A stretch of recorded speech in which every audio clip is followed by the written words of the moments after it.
Cześć, tu Dorota. Witajcie na kanale Polish with Dorota.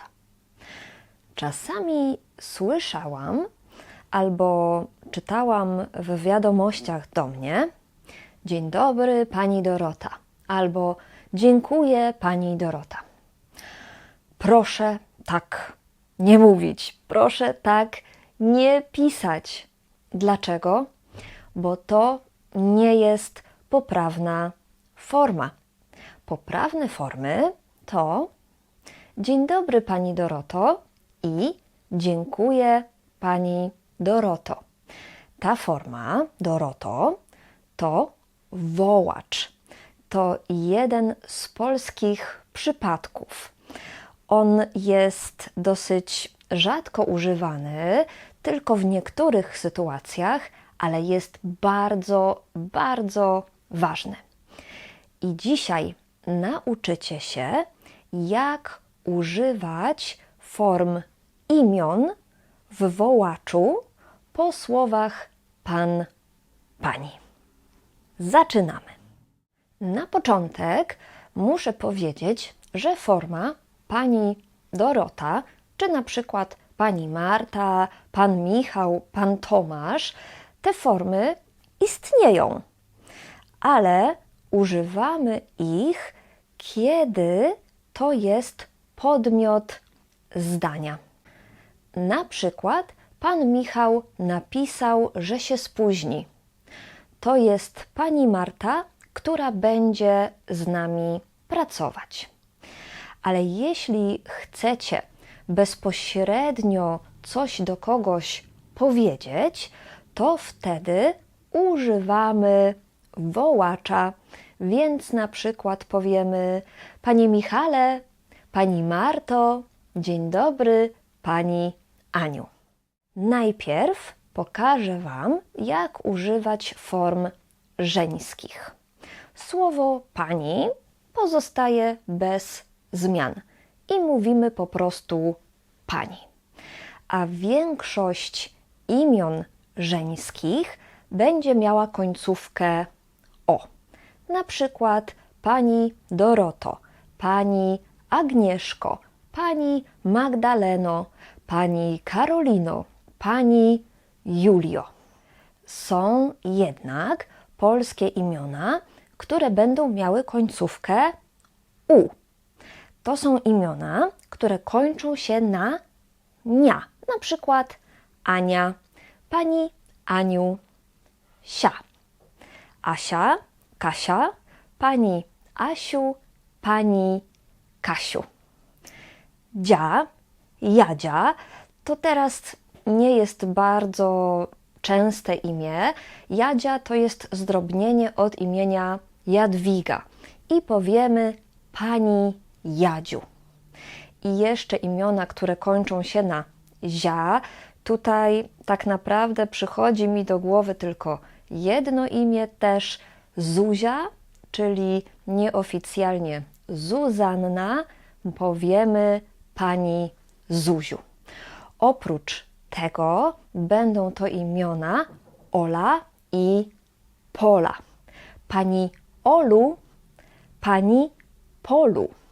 Ale takie imiona jak Kamila i Gabriela na przykład, które też kończą się na LA, tak jak Ola i Pola, będą miały w wołaczu jednak końcówkę o. Pani Gabrielo, pani Kamilo. Dlaczego? Bo forma Gabrielu, Kamilu to będzie forma męska dotycząca imion Gabriel i Kamil. Podsumowując, większość imion żeńskich będzie miała w wołaczu końcówkę o, ale część imion, te, które kończą się na nia, sia, dzia i zia, będą miały końcówkę u.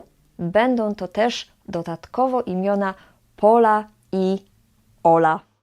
Posłuchajcie kilku przykładów z żeńskimi imionami w wołaczu.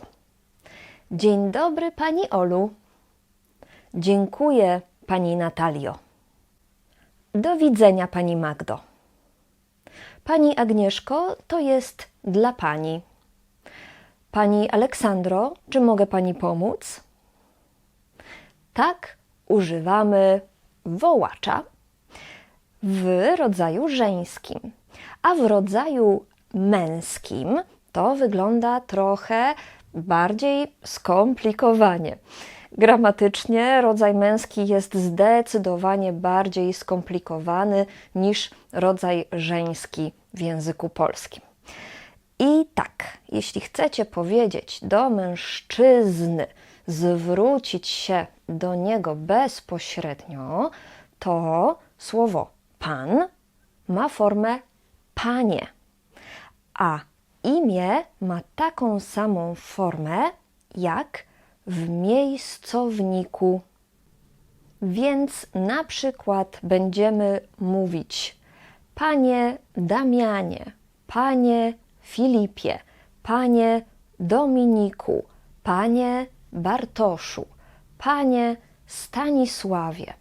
Będą tutaj dwie końcówki, albo albo u. Kiedy a kiedy u, już mówię. Formy imion męskich w wołaczu są takie same jak w miejscowniku. To znaczy, że mamy albo na końcu albo u.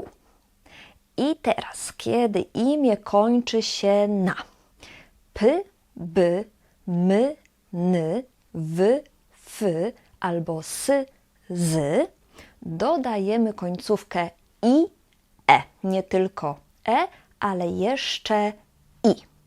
Więc na przykład Filip, panie Filipie, Damian, panie Damianie.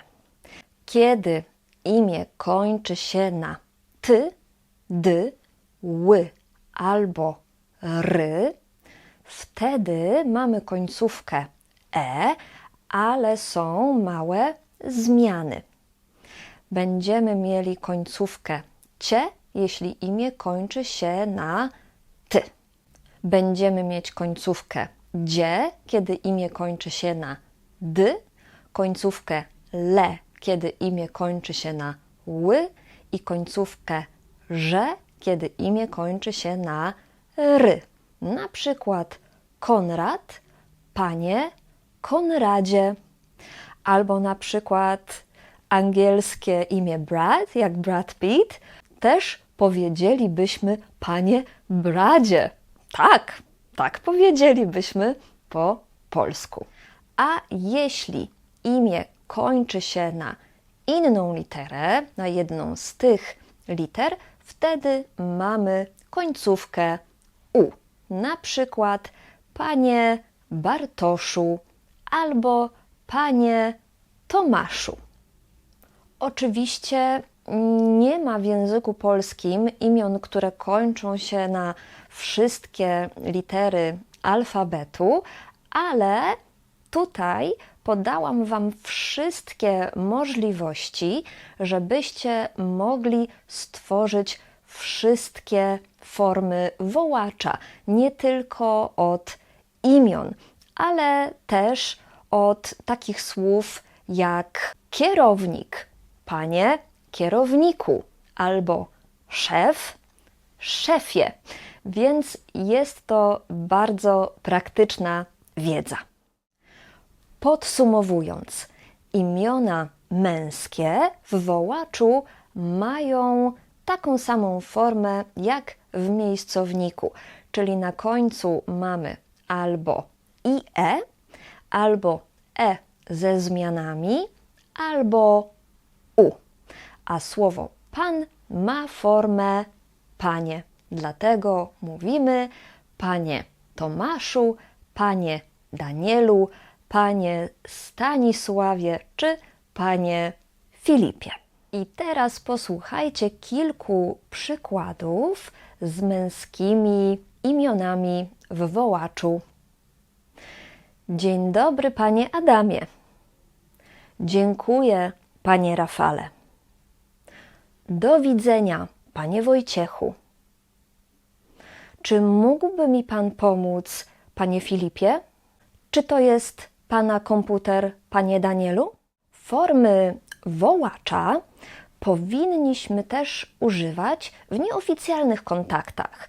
Powinniśmy mówić: cześć Tomku, do widzenia Karolino. Ale niewiele osób tak mówi. Teraz język polski bardzo się zmienia i muszę powiedzieć, że wołacz w kontaktach nieoficjalnych brzmi teraz już troszkę staromodnie, nienaturalnie. Niewiele osób tak mówi i naprawdę, kiedy ja to słyszę, kiedy słyszę cześć Doroto, to zwykle piszą do mnie wtedy nauczycielki języka polskiego. Tak to zwykle wszyscy mówią cześć Dorota. To jest normalne i naturalne, ale forma pani Dorota nie brzmi dobrze i nie jest poprawna. Więc jeśli chcecie mówić poprawnie używając słów pan i pani, powinniście mówić do innych osób, używając ich imion w wołaczu, czyli mówić pani Magdaleno, panie Tomaszu i tak dalej. To już koniec dzisiejszej lekcji. Dziękuję Wam bardzo za oglądanie i zapraszam serdecznie na moją stronę polishwithdorota.pl oraz na kursy do mojej szkoły języka polskiego online. Do zobaczenia w następnych lekcjach. Pa, pa!